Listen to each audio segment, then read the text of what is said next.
Hello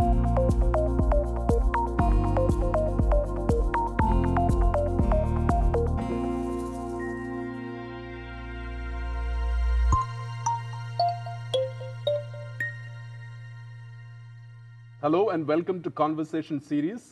This is a one-to-one on-site interview that we record from the events that we participate around the world. We are coming to you from Miami, where we are at the Air Cargo Forum by TIACA. And with me today in conversation is Jaisey Yip. She is the Vice President Cargo Business Division at Changi Airport Group. Jaisey, great to have you for this conversation. Thanks for having me, Reji. Jaisey, let us jump into some of the cargo figures, the monthly figures that came out. I think the latest figure that we have is for September, and looked at also the numbers for the all months of 2024. It's been significantly higher than the corresponding month in 2023. What are some of the factors actually driving those big numbers for Changi Airport Group? I would say that thus far for 2024, it has been a very strong start and recovery year for Changi Airport in terms of air cargo tonnage. So in the first 9 months of this year, we have achieved about 1.5 million tons. That is about 15% year-on-year increase as opposed to the year before. And some of the growth drivers include recovery of Singapore's export, especially in high value added verticals such as high-tech, semiconductors, as well as capital equipment. The second reason is we also saw the rise of intermodal transshipments, meaning to say that there is an increase in flow of sea, air, and air sea tonnage. Last but not least, cross-border e-commerce. So we also saw a surge of cross-border e-commerce that is coming into Singapore as well as through Singapore into the region for this year. Jaisey, what is your expectation for the annual throughput for Changi in 2024? We have the numbers to come for October, November, December. That's the last quarter of the year. And how close are you to cross the 2 million million ton mark and surpass perhaps the 2019 volume figure? My team and I are keeping our fingers crossed that we will cross the 2 million mark for the year 2024, and that will actually bring us on par with 2019 figures. And maybe you mentioned about some of the cargo commodities, you mentioned about semiconductor. Are there any other specific focus on any of the verticals in terms of facilities being built? Any specific marketing initiatives to kind of drive those volumes through Changi? Okay, there are 4 verticals that Changi Airport focus on in terms of driving more cargo tonnage through Singapore.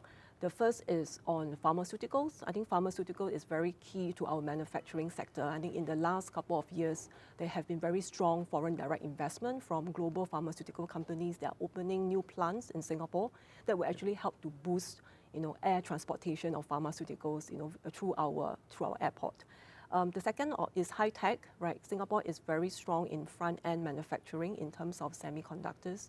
And again, we are very heartened that some of the global companies have continued to invest in Singapore. So we are looking forward, to be able to transport more of the chips through our airport. The third area is e-commerce, for sure.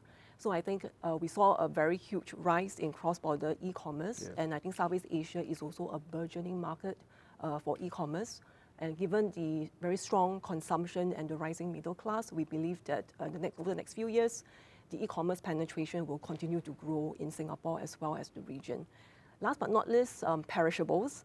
Even though Singapore, we are not a producer of any agriculture or food, but we are a very good conduit between the major producing markets as well as the major consumption markets in Asia Pacific. And we hope to continue to facilitate all these trade flows through our airport. So in terms of when we look at our strategies in pursuing these verticals, of course, connectivity is very important. We continue to deepen and widen our connectivity in order to facilitate these trade flows.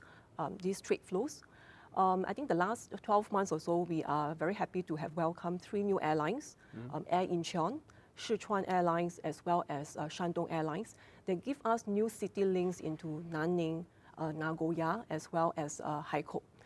At the same time, we're also very happy that Shunfeng Express has opened their airside access facility at Changi Airport, right? Okay. So that will actually help to drive some of these express flows. In terms of capabilities, we continue to work very closely with our partners to continue to deepen cold chain capabilities and to make sure that we have sufficient infrastructure, right, to capture these cold chain flows through the airport. Jaisey, I've been noticing there's been a substantial amount of investment going into creating and turning Singapore or Changi Airport as the global air logistic hub. One of the recent opening is the Changi Nexus 1, which is a refurbished air logistic facility within the airport air freight center, and it is 8,000 square meter of warehousing space.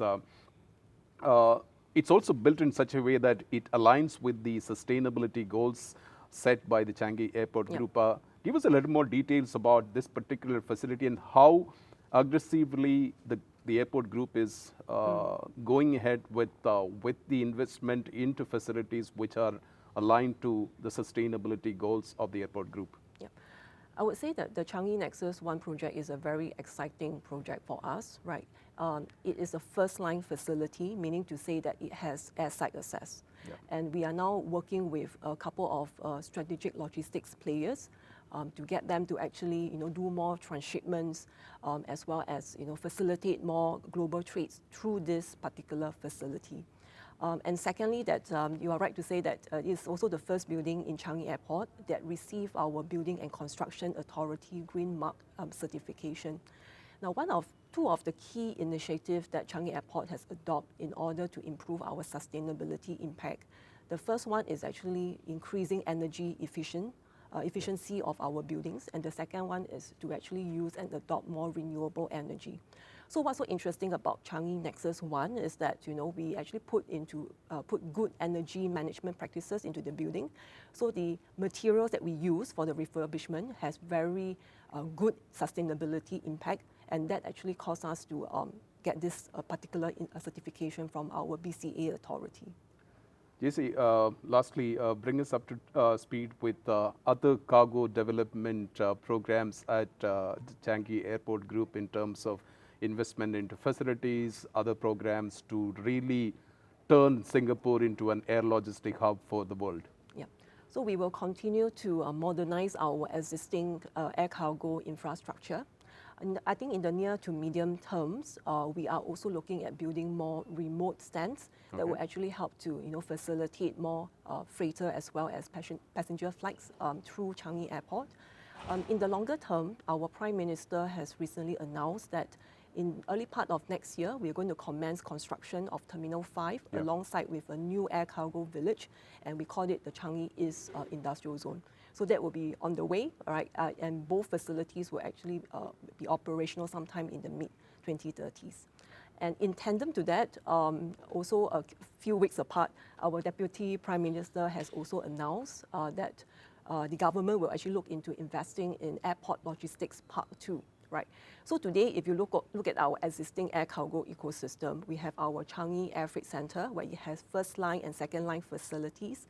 And adjacent to that, right, is our Airport Logistics Park, where we house contract logistics, regional distribution centers, and freight forwarding activities of global freight forwarding companies. So with the announcement of Airport Logistics Park 2, which will be online in early 2030s onwards, that will actually build a more vibrant air cargo ecosystem for Singapore. Interesting times ahead for Changi Airport Group. Jaisey, such a pleasure talking to you. Thank you.